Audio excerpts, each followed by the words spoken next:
Today we're going to talk about knife skills, making a commitment to your equipment. It's so important. First of all, I've got a really good butcher block cutting board, and underneath it, as you can see, I've got a wet towel. That's going to keep the board from moving as I'm cutting. Very, very important. So let's quickly go through the knives that I think are very important that you should have in your kitchen. I've got a serrated edge knife. This is perfect for cutting bread. All right, absolutely essential. A chef's knife. My favorite. I use it to cut almost all vegetables, almost anything. There's a different type of chef's knife. It's a smaller one. It's a lot lighter. Stainless steel handle. A lot of women like this because it's a little lighter and a little smaller. It's too small for me on the handle. You want to have a good handle. You want to have a good feel, okay? So this is really important when you're looking for a good knife. Next, another type of chef's knife, same thing, almost sometimes called a utility knife. Women also prefer this as well, I've found, over men. Again, size of the handle. Too small for me, I can use it, but it doesn't really give me that real comfort that I'm looking for. That's another one you should have. Finally, almost finally, we have a paring knife, which I know you're very, very familiar with. This is for peeling vegetables or potatoes or even a mushroom as I have here. If you wanted to kind of just peel it off, you know how to use this. Very, very helpful, very, very good. Great knife, a must-have in your kitchen. And finally, one that probably is not going to be used a lot. The reason it's last is because it's not absolutely necessary, but if you do want to get into the skill of butchering your own meat, it is a must. And this has to be sharp. You want to get a good feel on the handle. And the reason it's so thin is because you want to get underneath and you want to ride this up against the bone, and then you want to fold over the meat or the fish or whatever you're filleting. That's why this knife is really, really important. Most grocers will do that for you, or you can find it already filleted, so you don't have to worry about it. But I do like to get whole meats and whole fish and do this myself. And it does take some practice, but without this, you're going to be out of luck. So let's get into the knife skills part. And I'm going to use my famous trusty dusty chef knife here. And I want to show you an interesting technique about cutting. Technically, I see a lot of people cutting like this, and they have their fingers in the way of the knife, which promotes cutting yourself. What you want to do is you want to have your knuckles riding up against this knife here, just like that. And you see my knuckles are tucked, my fingertips are tucked under, so they can't possibly have an opportunity to be cut. So if we use that, you can see it's gliding off of my lead knuckle here, and that's my guide. And if you really start off slow and you can get practicing it, you can actually start to do it quite fast. You'll get a perfect cut every single time. Then, if you really want to get to, which I don't recommend right away, you can actually get to a place where you don't even have to look. Okay? That's a little advanced, but again, I'm not worried about cutting myself because of the fact that I'm running this up against my knuckles. So there is no chance for me to cut myself. So we're going to finish up these mushrooms. Let me tell you what else will happen when you learn how to use a knife properly is you will be able to prep your food and put together a meal in half the time that you normally would spend. I know people that don't like to cook mainly because they say it takes too long. Well, I got news for you. I can put together pretty good full-size meal in about 30 to 45 minutes, and that's from start to finish. But that's all because I'm using the proper techniques. With root vegetables, a little bit more difficult because they're root and they're obviously a little more thick and strong, but it's the same thing. The trick here is you've got roly-poly going on here. Dangerous, right? What you want to do here is get it into a size. See how I'm coming and putting the knife in between. Again, protecting my fingers and cutting down. Why am I cutting down? Because I'm creating a flat surface. Great technique, creating a flat surface. Again, down, come through, create a flat surface. Create a flat surface. Create a flat surface. What does that do for us now? Now we can go to town. Again, using the knuckles as the guide. Here we go again. Using the knuckles as the guide. Again. And last but not least. And now we've got the makings of a nice stew, a nice soup. I can already see this coming together pretty good. The same with celery. Find the flat surface. It's a natural flat surface with celery because it's bowed, as you can see. Go to town. Look at my knuckle. Guiding. It's guiding. Again, you don't have to go this fast. You can start off slow. Take your time. But in time, a couple of months from now, you will be prepping food twice as fast as you were before. And cooking will become fun, quick, and your confidence will go through the roof. Celery, done in seconds. Who needs a food processor, right? I got some garlic here, already peeled. Same thing, using the knuckle to guide. Using the knuckle to guide. If you want it to mince, once you've got it all sliced up, then you want to take your hand on top of the knife, again, protecting everything, and just go to town. Bring it down here, bring it back in the middle, bring it back in the middle, back in the middle, back in the middle.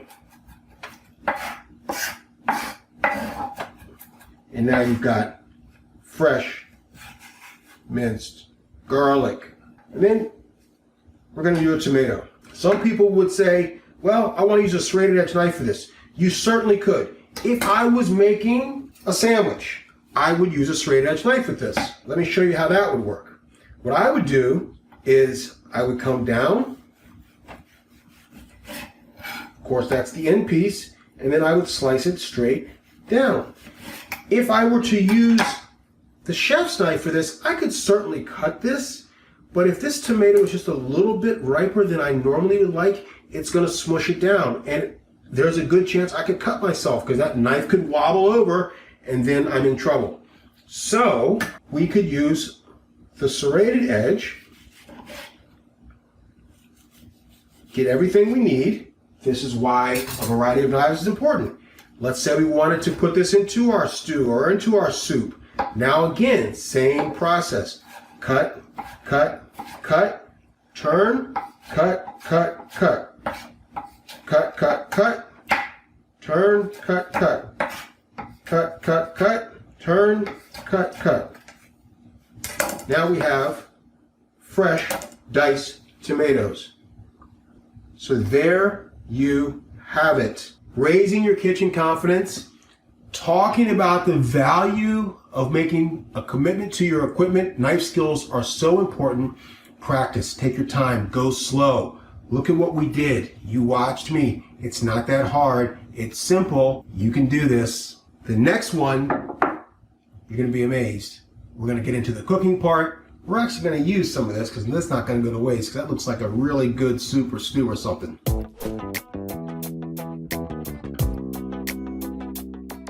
All right, so the first of the foundational cooking techniques that we're going to talk about today is braising. If you see this in a cookbook, you know now exactly what it's talking about. Basically what we're going to do is we're going to make a beef stew, or it could even be a soup, but really we're going to make a stew, right? And it can be served over egg noodles or white rice or brown rice or whatever, but it's all about braising. So let's get started. The first thing, and what I love about braising, is I'm using some beef here that is the cheapest cut. You want to get like, you know, top sirloin or bottom round or top round. You know, get the cheapest cut because when you braise, we're going to cook this for probably 45 minutes. And what that's going to do, it's going to break down that tissue and it's going to give us a nice, just succulent, beautiful flavor inside. And that's what we're looking for. So the first thing we're going to do is we're going to cube this up into bite-sized cubes, and you can kind of decide how big you want it.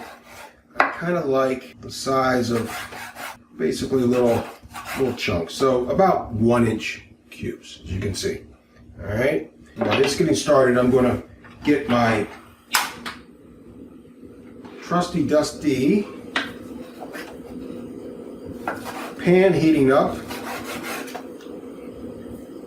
And let's see how I'm using my knife skills. Make sure my knuckle is out there. We're actually going to use those vegetables that we used in the first episode to accompany this. Now, really important.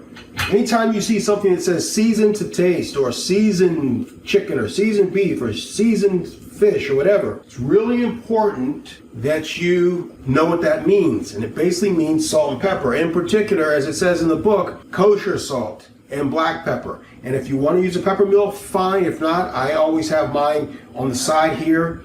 And so I'm going to take my kosher salt and I'm going to get it nice and seasoned. And if you see what I'm doing with my right hand here, I'm leaving my left hand alone. Why am I doing that? I'll show you in a second. It's to not contaminate. So now I'm going to kind of turn these over my left hand so we can season the other side. Voila! And I'm not contaminating my seasoning. And there you have it. Now, I'm going to take some extra virgin olive oil, and we've got our pan nice and hot here. We are going to dredge this in a little flour first. Okay? And the reason is because this is going to help us thicken up the stew. The flour is going to act as our thickening agent. Get it all in there. And you want to do this at the last minute, because otherwise it'll get gummy. And we don't want that. All right. Now, I'm going to get this out of the way. I'll move everything over. This is looking really good. And you get it nice and brown.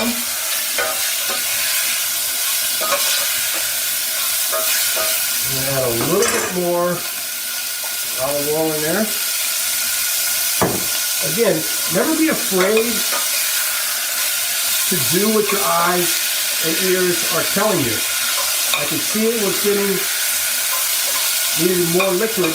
Go ahead. Don't be afraid. Add our vegetables. Everything we did before.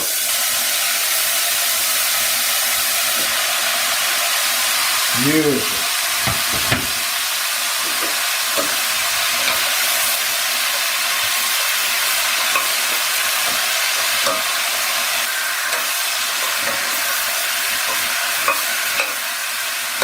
The next level of flavor is going to be some beef stock. Now, you can use regular beef stock, which I have here. This is chicken stock. What I'm going to do is, there's also a brand that I like a lot, and it's more of a broth, and this is thicker, and I like this when I make my stews, but you got to be careful. Because it's thicker, it means it's been reduced, so it has a lot more depth of flavor to it.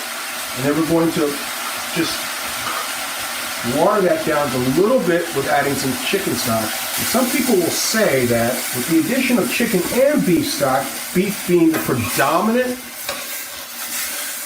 you get a really interesting flavor of stock that is just absolutely fascinating. And so that is a kind of a trick and a tip. And we're just going to let this reduce down. And again, at this point, it's really all a matter of turning down our heat to a really, really small simmer. And we're going to let this go for about 30 to 45 minutes. All right, it's been about 35 minutes and the meat is completely and totally, tender. All of our vegetables have left their flavor and they've all come together and made one big happy family. Now, here's something that most people start to panic about. They're like, oh my goodness, it's so loose. And that's because the vegetables, they let out the water, right? And so, yes, even though we floured the beef, sometimes after a long cooking period, it hasn't reduced enough, and so you still have kind of a very soupy type of dish here versus a stew. So what we're going to do is make what we call a slurry. Very simple, nothing to be afraid of.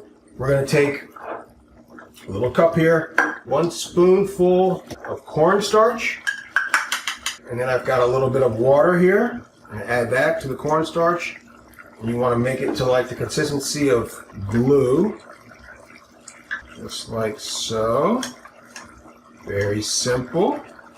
You know what? I'm going to add a little bit more cornstarch. Get that real glue. You can see it looks like glue. And make sure it gets all absorbed in there in that water. This is called a slurry. It's just a thickening agent. You can also use a roux. We'll go over that later.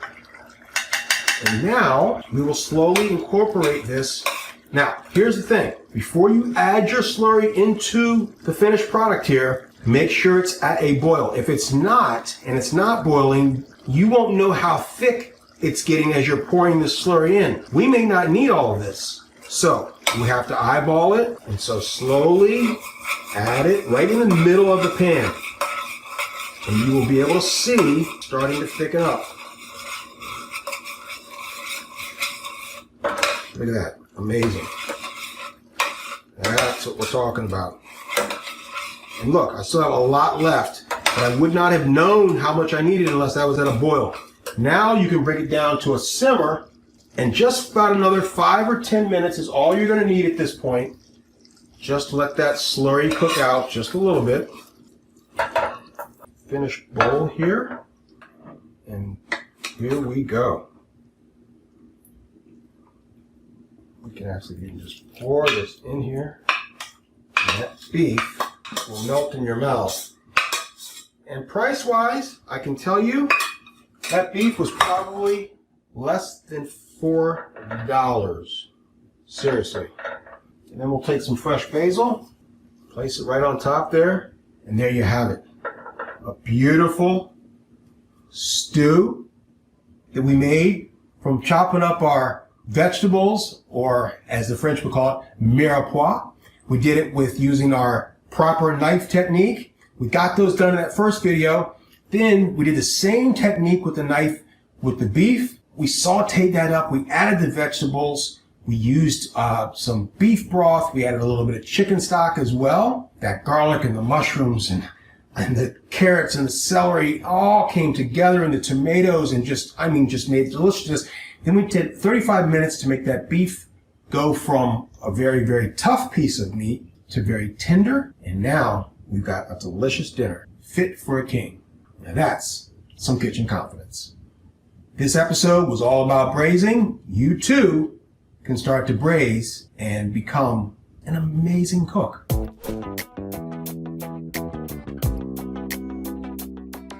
Next technique and basic foundation of the cooking skills, we're going to talk today about steaming. Now, there are a lot of people that just don't like vegetables. And a lot of it has to do with the fact that they weren't ever cooked vegetables that taste good. And it's not that hard. It's actually really simple. And the more basic it is, the better they're going to taste. The first thing and the first reason why people don't like vegetables is they're normally overcooked and they become mush. And when they become mush, it's not right. It's like, that's for potatoes, mashed potatoes, not for vegetables. Vegetables need to retain their color, their crunchiness, all the vitamins that are within them. That's when you can get great flavor. But you can add flavor into that by doing this technique, and that's what we're here for today, to talk about the art of steaming. So the next time someone says, hey, sure would love some nice fresh vegetables, you can say, I will steam you some up in just a minute. Now, there is another technique that I learned a long time ago,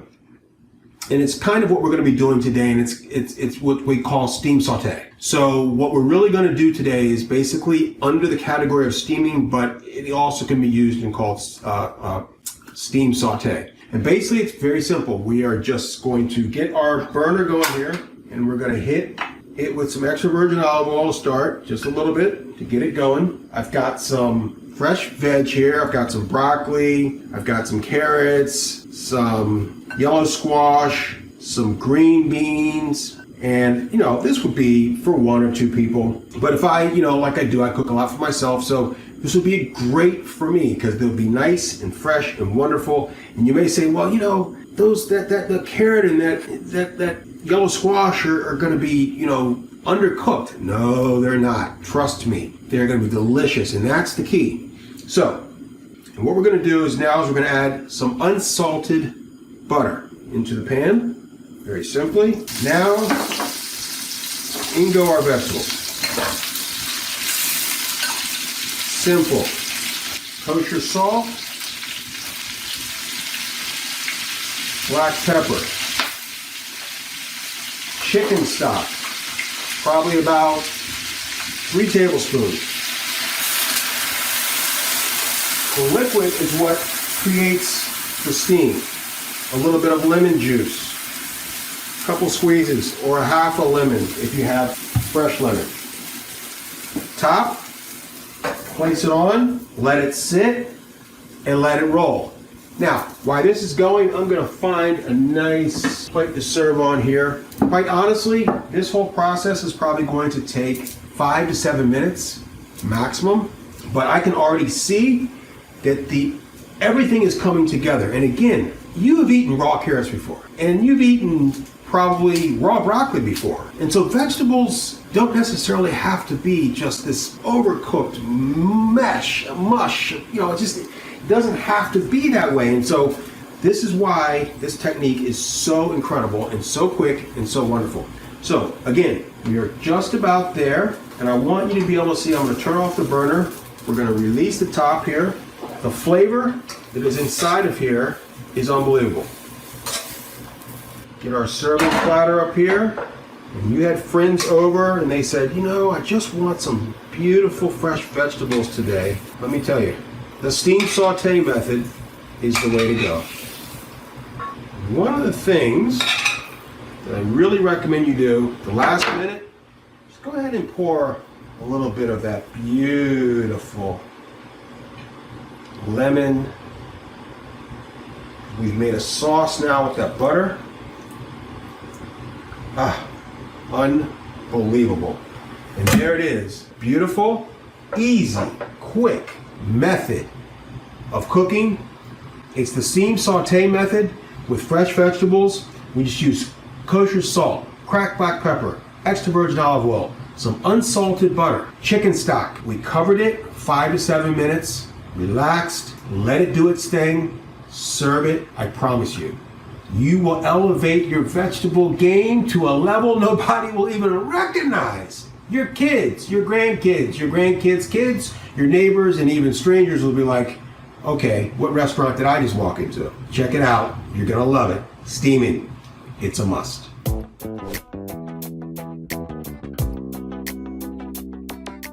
Now we're going to another technique, and this one is kind of a combination of boiling, but really it's all about cooking pasta. There are so many people out there that don't know how to cook pasta or spaghetti. It's just like, it's mind-boggling. The first thing I want to do is I want to debunk a couple of myths. The first thing is you do not have to put oil in your water. Don't waste your money. This stuff is expensive. It doesn't need it. So let's forget about that. All you want is kosher salt in your water, and you want enough to where your water tastes like the sea. Now that may sound excessive, but really it's necessary. You want your water to taste like the sea. And if you've got an issue with that and not knowing how much, taste it. Because how your water tastes is how your pasta is going to taste. Okay? It's now up to a raging boil. Here's what we're going to do. We're going to take a handful. A basic handful will feed 4 people. All right? This one, not quite a full handful, so maybe about 3 people. All right? So let's put that in there. And we're going to let it do its thing. It's going to start to come down and cook. And once it starts to bring it down, we can stir it a couple of times. And all we're looking for at that point is we want the pasta to cook to what we call al dente. Now, I know you hear all these words, and you're like, okay, Chef Brian, what does al dente mean? Al dente simply just means to the bite. And how do you know when it's there? Well, again, taste it.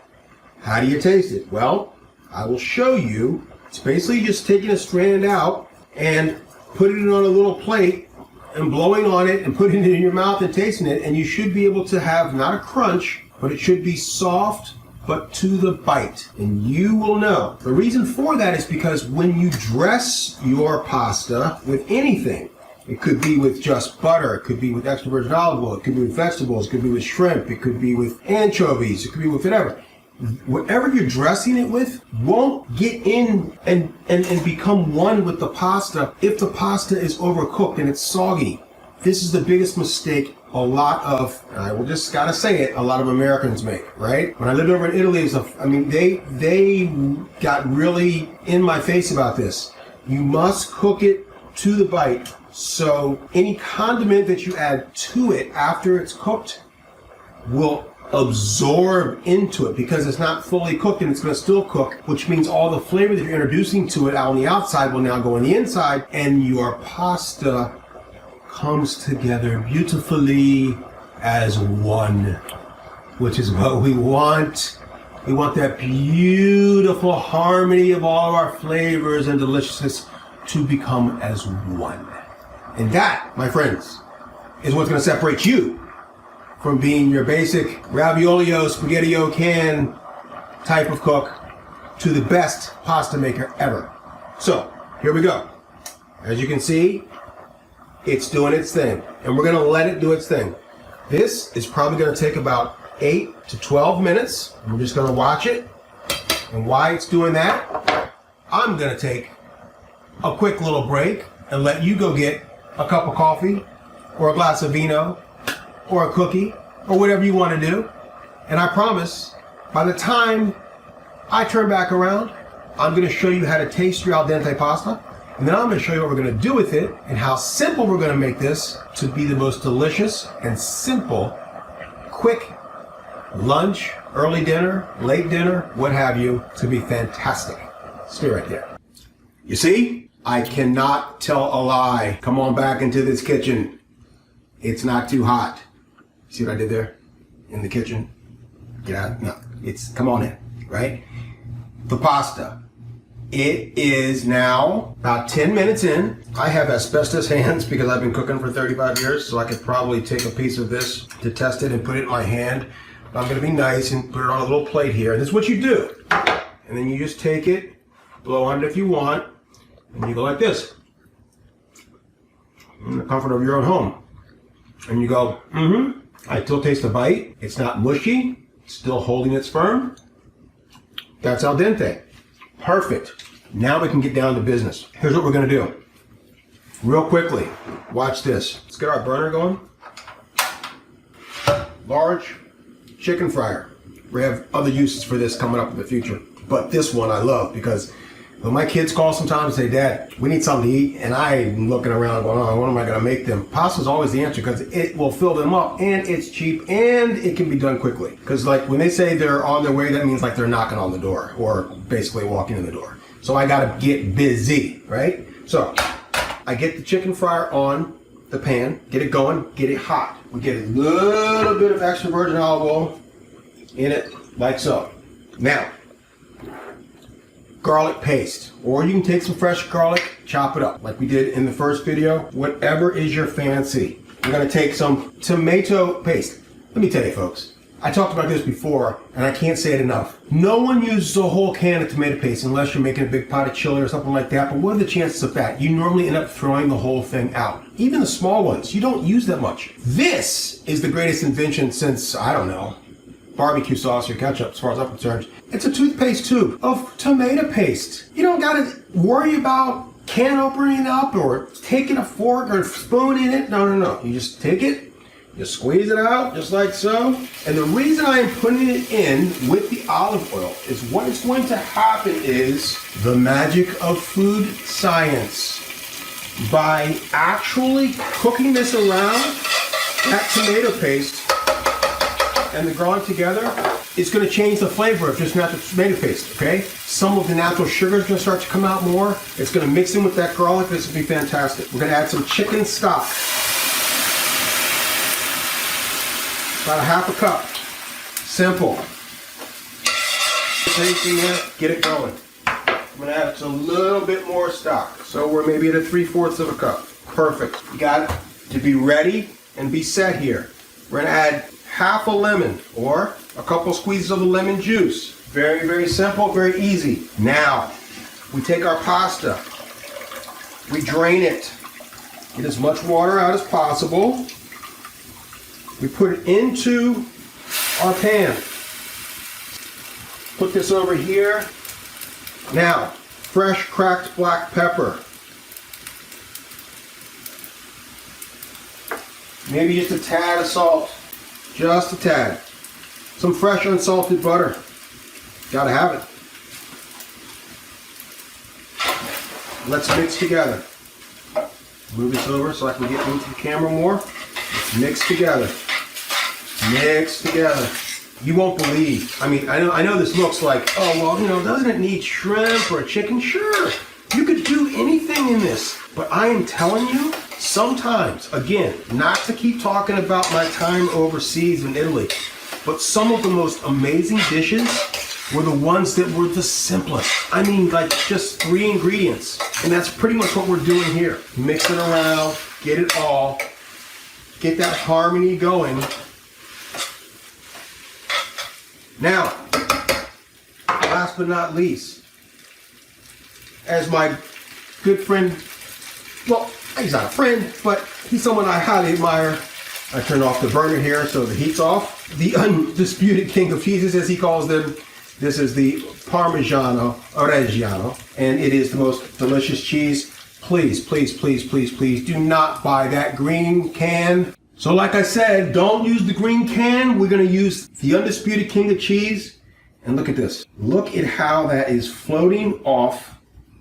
This is what I'm talking about. And if you get really, really good cheese like this, this is when you know you're getting massive flavor.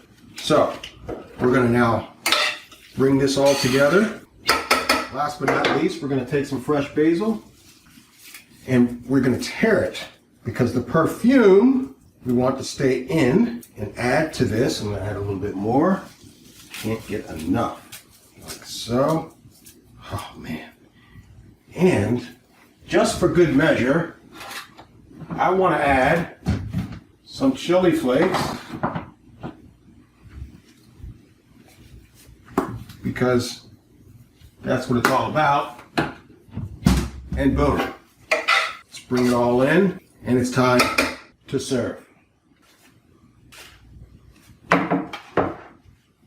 And like I said, my kids come over.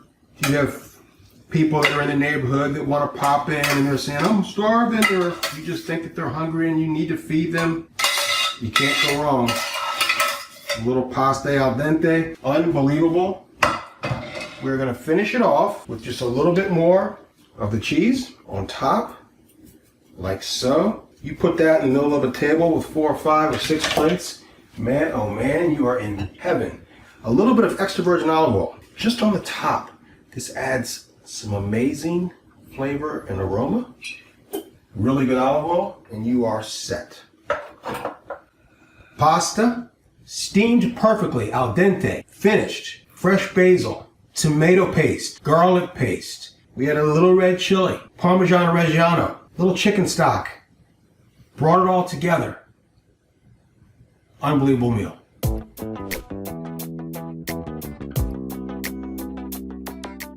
Today we're going to learn, now let me just slow down for 1 second here.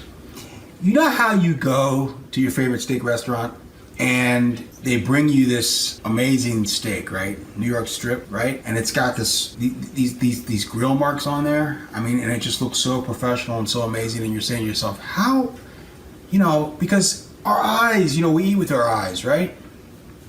And I'm convinced that, you know, people don't understand that those grill marks, right? That beautiful presentation, you know, you can add $10 to the price of the meal because of that. So anyway, today we're going to learn this technique.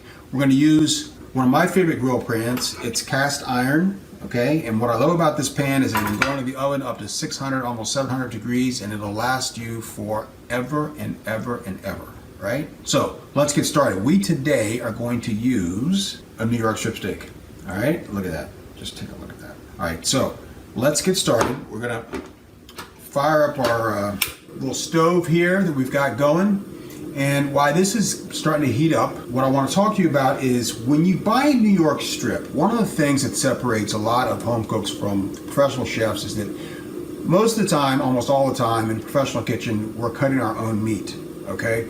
And we're buying very good prime cuts of meat. Well, you can always tell if you go to the grocery store, if you don't have the butcher cut it for you, if you're looking, try not to buy the stuff that's already pre-wrapped. Go to the window. They want to help. Ask them to cut you a nice piece of steak and ask them to make sure that there's marbling in there. You see the marbling in there?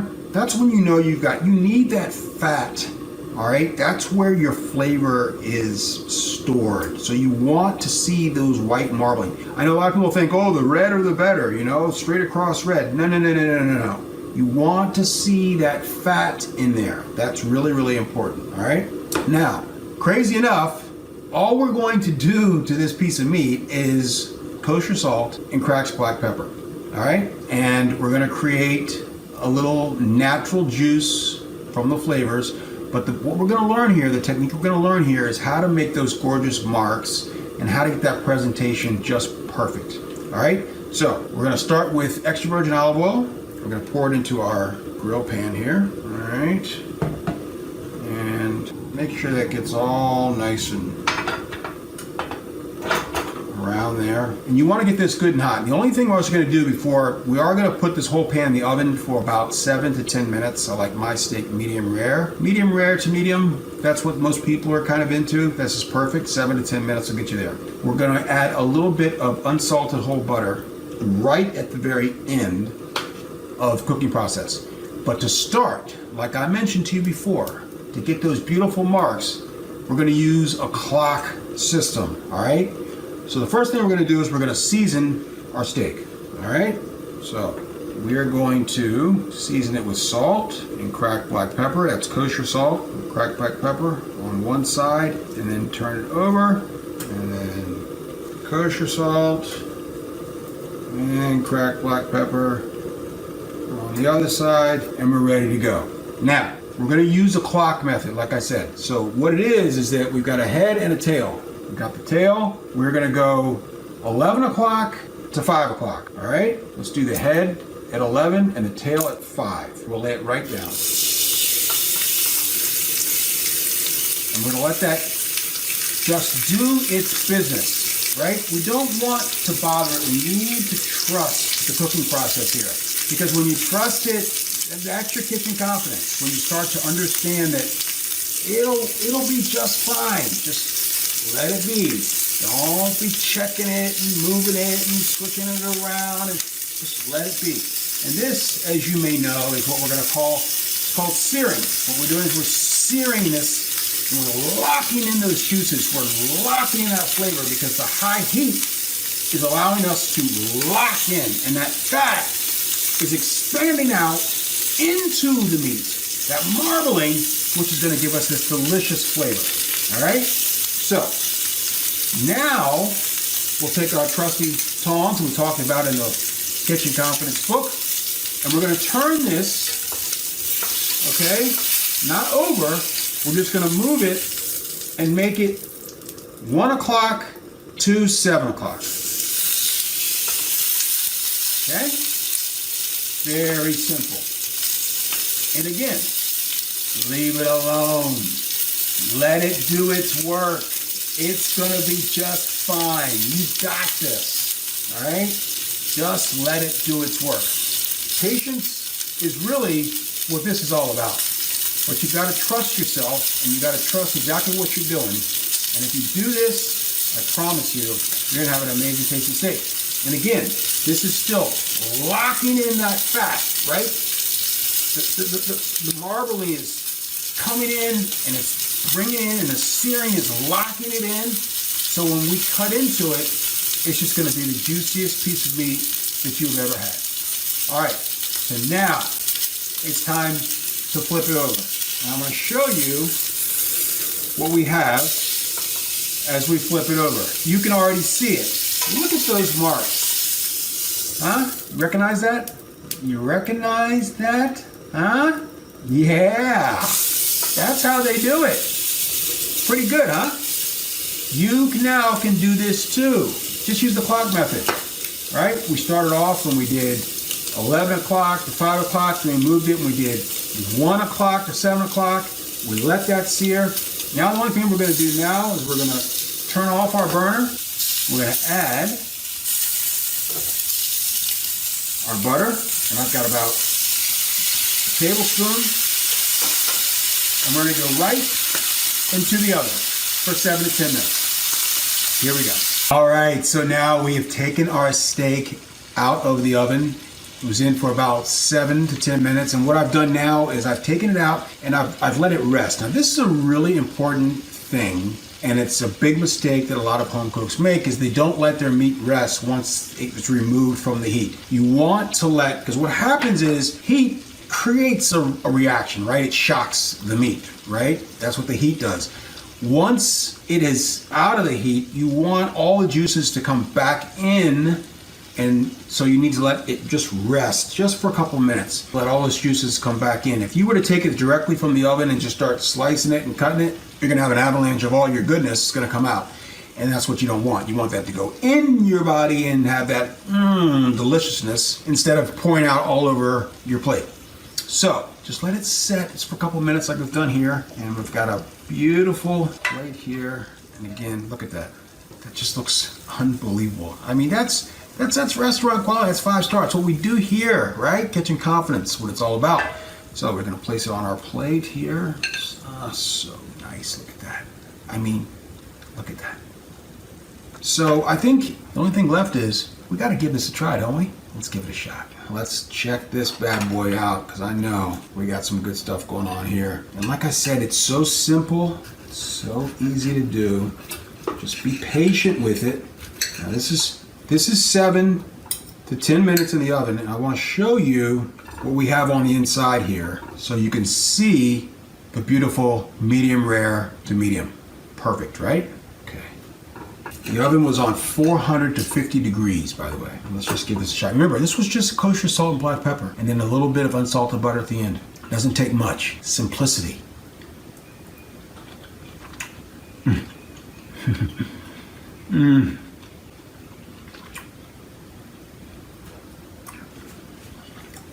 You have no idea. I mean, really, you have no idea. But you will, because you're going to try this. I got to get another one.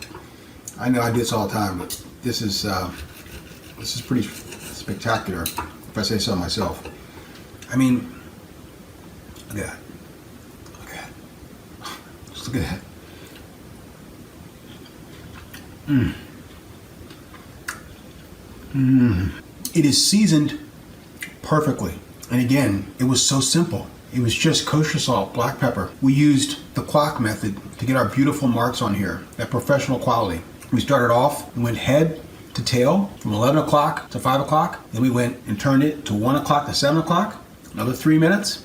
Then we completely turned it over. We saw our beautiful professional grill marks, left it in the pan for about 3 minutes on the other side, added our unsalted whole butter in the oven for 7 to 10 minutes, let it rest for 2 minutes, plated it, and we have nothing but absolute 5-star kitchen confidence, quality, professional chef cooking. So there you have it. I'm so glad you stayed to the end. You're going to get my Kitchen Confidence ebook. This book is filled with almost identically the information that we just did on video. So now you have the written word, plus there's some extra stuff in there about sanitation and nutrition.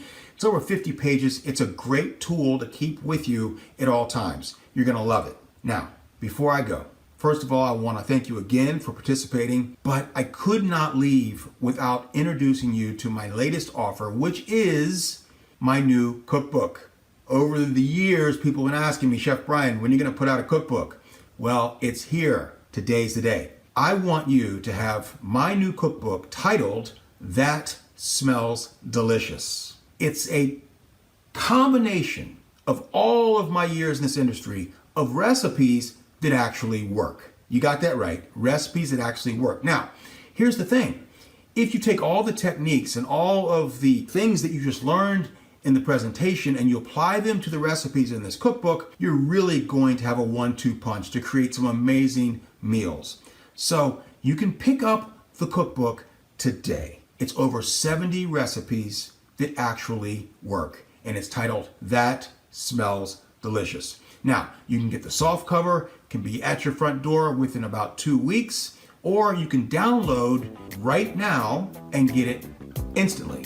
So it's your choice. Pick up this cookbook. You won't be disappointed. Thanks again for joining me. I look forward to seeing you soon.